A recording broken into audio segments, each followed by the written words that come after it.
Chuck Norris, a name that echoes through the corridors of time. A warrior etched into the very soul of cinema. The immortal monument of Walker, Texas Ranger, and the man who once stood face to face with Bruce Lee in The Way of the Dragon. He is the embodiment of strength, the pure definition of resilience. A man whose fists became legend and whose spirit inspired generations. For millions, he was never just an actor, but the living symbol of invincibility, the face of courage, the voice of a will that refused to break. Yet behind that legendary armor was a heart shattered by tragedy, a brother lost on the battlefield, a family torn apart before his eyes. Those wounds never healed. And now, at 85, when twilight seemed to promise peace, another storm has risen in silence, casting its shadow over the final chapter of his life. Before we begin, if Chuck Norris has ever touched your heart, press like as a gesture of honor for a hero who still carries both blazing glory and unbearable sorrow on his shoulders. The legend the world would one day revere was first a fragile boy.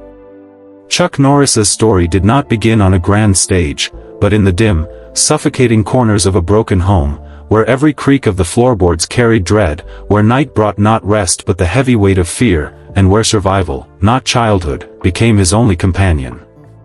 Carlos Ray Chuck Norris was born in 1940 in Ryan, Oklahoma, into a family already scarred by hardship. His father, Ray Norris, served in World War II. At one terrifying moment the family received a telegram saying he was missing in action, only for him to return alive but forever changed. The man who came home was scarred and unsteady, turning to alcohol as a cruel shield against memories he could not silence.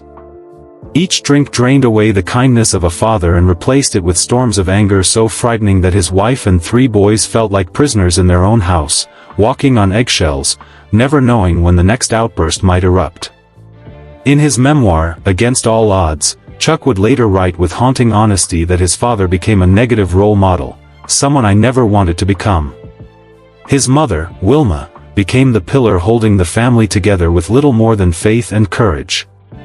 She hid precious bills to buy food, only to have Ray stagger home and snatch them away. Even the smallest sounds, water running, a door closing, could ignite an eruption when Ray was lost in drink. For young Chuck, home was not a place of peace, but a battlefield of fear and tears. There were nights so cruel that Ray, drunk and reckless, forced the family into the car and declared he was driving them back to Arizona, weaving dangerously across the road while Wilma sobbed and begged him to stop, a nightmare ride etched forever into Chuck's memory. Poverty was relentless.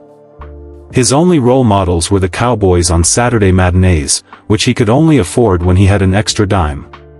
In those brief escapes, he dreamed of being strong and honorable like the heroes on the screen, but the light of those fantasies was always swallowed by the shadows waiting at home. As the early 1950s unfolded, tragedy struck again when his father caused an accident that claimed an innocent life, leading to a sentence in a work camp. When he returned, nothing improved, his drinking deepened, his rage grew worse, and the fragile hopes of his family were crushed once more. For Chuck, shy, introverted, and struggling at school, the shame of his broken home pressed on him like a weight he could not lift. At 14, fear reached a breaking point. In a moment that would haunt him forever, Chuck grabbed a hammer and placed himself between his mother and father, a desperate child with shaking hands but unbroken resolve, shielding the only source of love he had. That night was not the end, but it was the moment he silently vowed he would never become the man who frightened him. By 1956, when Chuck was 16, Wilma found the strength to make the only choice left, gathering her boys and fleeing to California, leaving behind a husband consumed by his demons and a past too painful to endure any longer. Chuck would later say of her, "My mother was the pillar of strength who kept us together when everything was falling apart."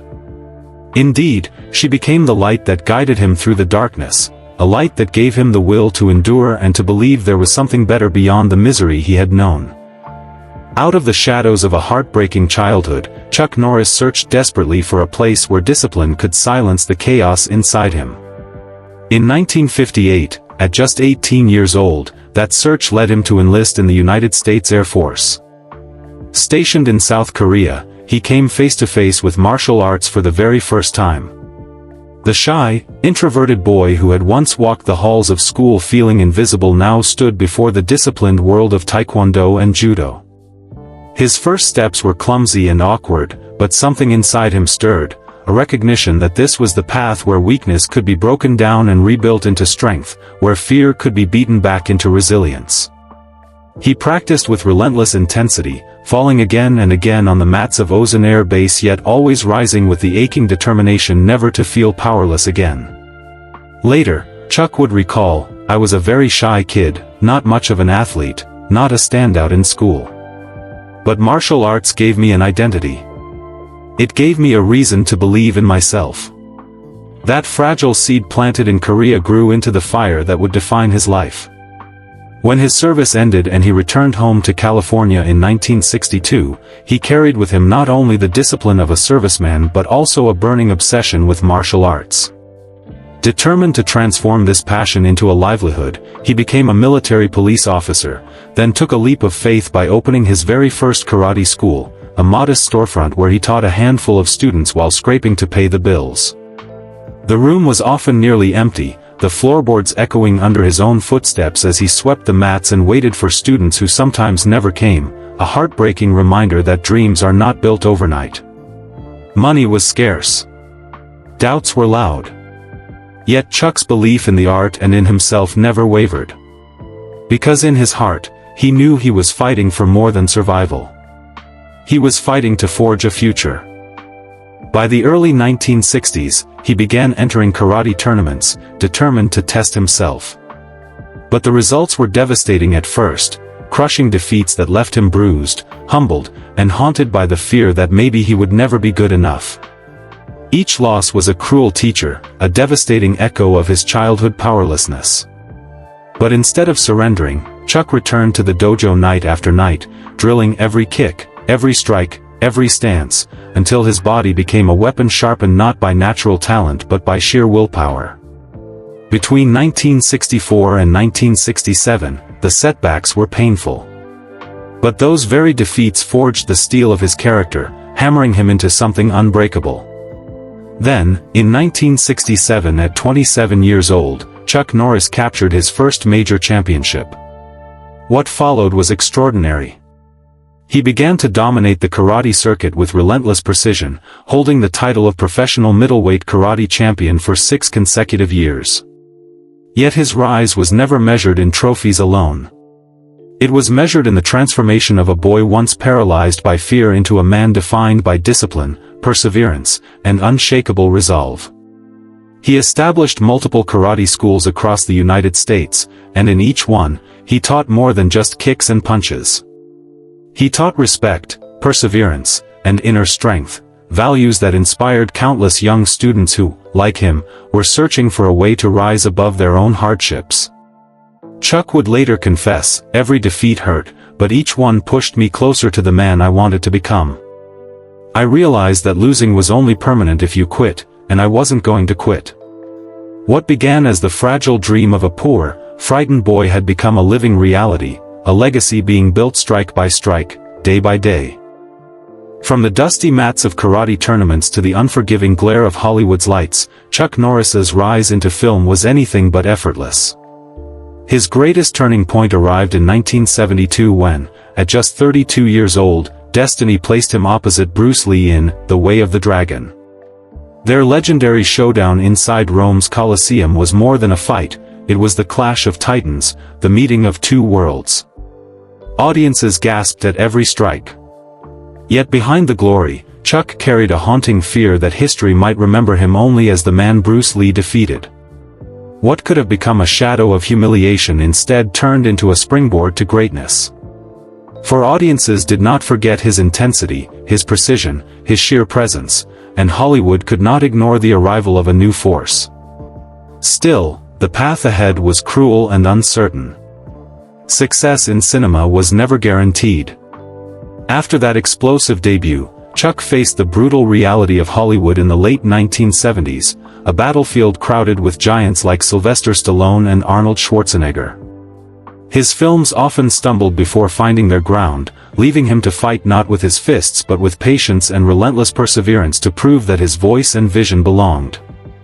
It was not until 1978, with Good Guys Wear Black, when Chuck was 38 years old, that he finally struck the chord America had been waiting for, embodying the clean-cut, disciplined hero a restless nation longed to see. From there, the roles multiplied with punishing momentum: The Octagon, in 1980, Lone Wolf McQuade, in 1983, Missing in Action, in 1984, Code of Silence, in 1985, and The Delta Force, in 1986. Each film solidified him not merely as a martial arts star but as a living symbol of rugged patriotism and unyielding justice. Audiences cheered the invincible fighter on screen. But for Chuck, every triumph was laced with a sorrow too deep for applause to erase. Because each time he wore the uniform of a soldier or stepped into the chaos of battle, memories of his younger brother Wyland, killed in Vietnam at just 21, came flooding back with devastating force. Chuck once admitted, "His death left a hole in my heart that will never heal." No matter how many millions his films earned, his heart carried wounds that the box office could never mend. The dazzling victories of the 1980s were built not just on skill and charisma but on a foundation of grief, endurance, and an iron will to turn tragedy into power. That is what gave his performances a weight audiences felt in their souls, even if they never knew the truth behind his eyes. Behind the roar of applause and the glare of the spotlight, Chuck Norris carried a burden far heavier than any trophy. The death of his younger brother Wyland had carved a wound in his soul that time could never mend. Every time he slipped into costume, every time he staged a battle on set, he wasn't just acting, he was reliving Van's ghost, the brother who had shouted a warning to save his comrades and in doing so sacrificed his own life. It was an act of staggering courage, but it left behind devastation that words could never fully capture. As his films filled theaters in the 1980s and his name became synonymous with action, Chuck was living a private tragedy that never loosened its grip. He had faced bullies in childhood, endured poverty, fought through humiliating defeats in karate, but nothing compared to the grief of losing the brother who had once stood beside him in that same broken home. Van was not simply a sibling, he was a piece of Chuck's own being, torn away on a battlefield thousands of miles from home, leaving behind an emptiness that applause could never drown out. And yet, in that abyss of grief, Chuck found a fragile but unbreakable strength. If Van could give his life to protect others, then Chuck could not surrender to despair. He would carry on, carrying his brother's memory as both a wound and a torch. His films became more than entertainment; in a way, they became a living tribute. Each character a testament to resilience, discipline, and courage. Audiences saw a man who seemed invincible. But what they truly saw was a brother's love forged into steel, a grief transformed into strength. But life was not finished testing him. If war had stolen his brother on a distant battlefield, another heartbreak would strike much closer to home, not with the roar of gunfire but with the quiet collapse of love. In 1958, at just 18, Chuck married his high school sweetheart Diane Holchek. For 3 decades, their union was the anchor in his storm-tossed life. They built a family together, raising 2 sons, Mike and Eric, who grew up watching their father rise from karate champion to Hollywood icon. Fame is not gentle, and the relentless demands of film sets, constant travel, and the invisible weight of secrets pressed down on the marriage until it could bear no more. In 1988, after 30 years, their bond broke. Chuck described the separation as a devastating shock, a shattering of the foundation he had trusted for half his life, leaving him adrift, stripped of the care and companionship he had grown to rely on. It was not an enemy's ambush this time, but the silence of a broken home that brought him to his knees, and the knowledge that his sons had to witness the unraveling of the only family they had ever known cut even deeper. As if that loss were not enough, another revelation arrived like a ghost from the past, a letter from a young woman named Dina, born in 1962, who told Chuck that she was his daughter from a brief relationship during his military service. For 26 years she had lived her entire childhood without him, her mother having kept the truth hidden to avoid disrupting his marriage. For Chuck, now 48 and reeling from divorce, the moment he read her words was both undeniable and unbearable. He looked at her face and saw himself. With that recognition came an avalanche of guilt that nearly crushed him. His faith had taught him the weight of fidelity and responsibility, and now he felt branded by the shame of absence, by the years he could never reclaim. He reached out to Dina and to her mother with humility, asking for forgiveness. But no act of contrition could erase the haunting question of what might have been if he had been present through her childhood. While Dina became a blessing in his life, he could not escape the burden of regret for the lost years, a regret that lingered even as their bond grew stronger. This was a different kind of scar, one not carved by violence or war but by choices, silence, and the merciless passage of time. For the man who had built his legend on the image of invincibility, these revelations stripped away the armor, revealing the fragile heart of a father who had failed and who could only hope to heal through honesty and love. It was another reminder that even those who seem unbreakable carry regrets as heavy as any battlefield, regrets that whisper of what was lost long before it was found. As the 1980s faded, Chuck Norris found something rare beyond the glare of cameras, a true friend. In the late 1980s, he formed a deep connection with Lee Atwater, the brilliant and charismatic political strategist whose sharp mind and boundless energy seemed unshakable. They were an unlikely pair, one a martial arts icon, the other a rising star in American politics, but they shared an easy camaraderie, nights of conversation, laughter, and the kind of trust only true friends ever know. Then, in March 1990, the unthinkable struck. While delivering a speech, Lee suddenly collapsed before a shocked audience. Within hours came the devastating verdict from doctors, an inoperable brain tumor. He was only 39 with a career soaring and a future that should have stretched decades ahead, and yet in one moment everything was torn away. For Chuck, hearing those words was like standing at the edge of a cliff, watching the ground crumble beneath his feet. He had seen death on the battlefield through his brother, but this was different, a friend, vibrant and brilliant, suddenly staring down a fate no warrior could fight. Over the months that followed, Chuck visited Lee and what he saw seared itself into memory, the once unstoppable man whose voice had filled rooms reduced to whispers, the bright spark in his eyes dimming, his youthful energy fading as the illness consumed him.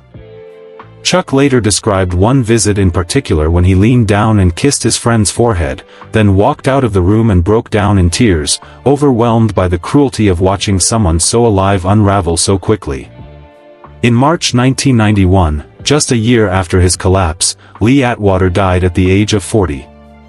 For Chuck, it was not only the loss of a friend but the collapse of an illusion, that strength, charisma, even brilliance could shield anyone from mortality.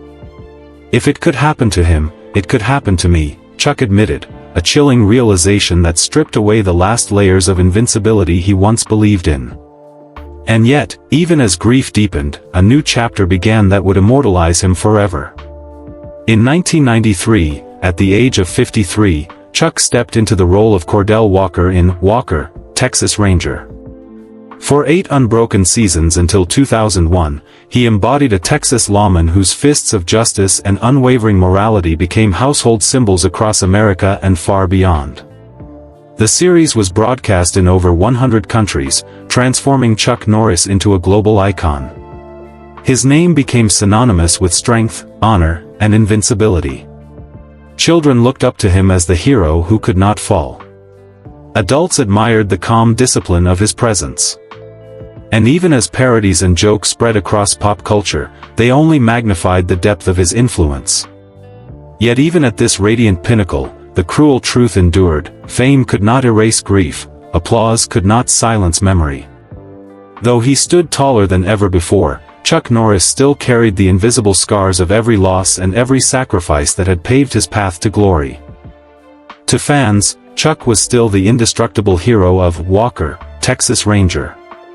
But at home, he was only a husband in despair, pacing hospital corridors, praying through sleepless nights, surrendering every ounce of himself to care for his wife. He gave up films, public appearances, and the career that had defined him for decades, retreating from the spotlight so he could devote every moment to her side. Hollywood lost an icon, but Gina gained a guardian who refused to let go for even a heartbeat. The ordeal did not just weigh on Chuck. For Gina, once healthy and radiant, the loss of independence was crushing. She saw the man she loved sacrifice everything for her, and her suffering deepened with the guilt of knowing his career and life had been set aside. For the twins, only 12 at the time, childhood was forever marked by hospital visits and the haunting image of their mother in pain. They saw their father cry for the first time, and that memory shaped their understanding of both love and fragility. The years that followed were a relentless trial: experimental treatments, long hospital stays, journeys across continents searching for answers, even a desperate trip to China for stem cell therapy. Each setback threatened to crush their spirit. Yet Chuck refused to surrender. The discipline forged in the dojo now fueled a far more sacred fight, to keep hope alive when medicine faltered. He became not the warrior on screen but the warrior at home, measuring victory not in trophies but in the endurance of love. And through it all, the world began to see a different Chuck Norris, stripped of the armor of invincibility, revealing the truest form of strength. Not the kind that defeats enemies, but the kind that kneels beside a suffering loved one and whispers, "I'm not leaving." The man once mythologized as indestructible became the most human of husbands, defined not by fame but by devotion. The pain of watching Gina suffer was his greatest heartbreak, but also his greatest testimony, that real heroes are not those who conquer on screen, but those who remain unyielding through life's cruelest storms. In caring for Gina, Chuck proved that love itself is the most powerful force of all, stronger than pain, stronger than despair, strong enough to carry a family through the darkest chapter of their lives. At 85 years old, Chuck Norris lives a life that appears serene on the surface. Yet beneath that quiet lies the weight of decades, memories, and battles that never truly end. He resides with his wife Gina O'Kelly on their sprawling ranch in Navasota, Texas, a sanctuary of hundreds of acres valued in the tens of millions, where the family raises horses and bottles Seaforce, the pure spring water Chuck transformed into both a business and a legacy. The ranch is vast, with still lakes and open skies, a place where every sunrise seems to whisper of peace. And yet for Chuck, each step along its dirt paths carries the echoes of all he has endured. Beyond the ranch, he holds other properties, including a residence near Dallas. His fortune is estimated at $70 million, a testament to decades of martial arts triumphs, blockbuster films, television stardom, and ventures beyond the screen. But to measure Chuck Norris by numbers is to misunderstand him entirely. Wealth can buy land, homes, even medical treatments, but it cannot purchase back time. It cannot erase the shadows that return each night to sit with him in silence. His days now revolve around Gina, who continues to bear the lasting scars of her health crisis. Though she has found stability after years of pain, Chuck remains constantly at her side, vigilant and tender, as if every moment together could vanish without warning. Their twins, Dakota and Danny Lee, born in 2001, are now 24-year-olds shaped not by red carpets and camera flashes but by the solemn reality of a mother's suffering and a father's unwavering devotion. For Chuck, their lives are both a blessing and a mirror, proof that even in a world marked by sorrow, love grants second chances. But age is a battlefield no warrior can conquer. For the man who once embodied indestructible strength, the betrayal of his own body is its own heartbreak. His workouts are gentler, his martial arts slower, his once iron frame softened by the hands of time. Each creak in his joints, each reminder of frailty feels like a cruel echo of the legend he once was. And though Chuck chose to step away from the public eye, there are nights when the silence of the ranch weighs heavier than the loudest applause he ever received. The ghosts remain: Van, the brother who died in war; Diane, the wife he lost to divorce; Dina, the daughter he could not hold through her childhood; Lee Atwater, the friend whose life ended too soon; and Gina, whose fight for survival etched scars into both their souls. At 85, these memories do not fade, they sharpen, returning in whispers that remind him of everything time has taken. Neither fame nor fortune nor strength could ever shield him from the inevitability of loss. Yet, in this autumn of life, Chuck Norris has uncovered his final and greatest lesson. True invincibility does not lie in never breaking, but in rising again after you do. He still supports causes close to his heart, especially Kickstart Kids, the program he founded in 1990 to give at-risk children the same discipline and hope martial arts once gave him. The fighter who once faced down villains on screen now wages quieter battles, using his legacy to shape lives before hardship has the chance to break them. And so, the man the world once saw as unbreakable now lives surrounded by land, by family, and by the fragile beauty of borrowed time. His ranch stands as a fortress of peace, but his heart carries every scar he ever earned. To the world, Chuck Norris remains a symbol of strength. To his family, he is a guardian, a husband, a father who gave up everything for love.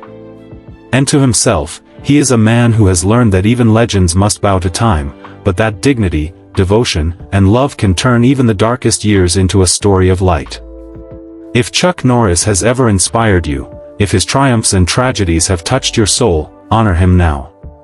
Leave a like as a tribute, a gesture of respect for a man who has carried not only the blazing glory of fame, but also the heaviest sorrows of life, and who still stands as proof that the greatest force on earth is love itself. Chuck Norris's journey reminds us that legends are not born, they are forged. Forged in hardship, in discipline, in loss, and in love. His story is not only about fists of steel or screen-filling heroics, but about a heart that refused to stop fighting, even when the spotlight dimmed. He has shown that true power is not measured by victories, wealth, or fame, but by devotion, resilience, and the courage to stand back up after every blow. As we close this chapter, remember the lesson behind the man: strength without compassion is hollow, and heroism without humility fades. Chuck Norris's greatest role is not the one written in a script but the one he lives every day: a husband, a father, a friend, a mentor, and a reminder that even when life breaks you, you can rise again and become someone's light. If his life has touched you, carry a piece of that lesson forward, be steadfast in your values, be gentle with those you love, and never underestimate the quiet power of perseverance. For in the end, as Chuck Norris has shown, the greatest force on earth is love itself.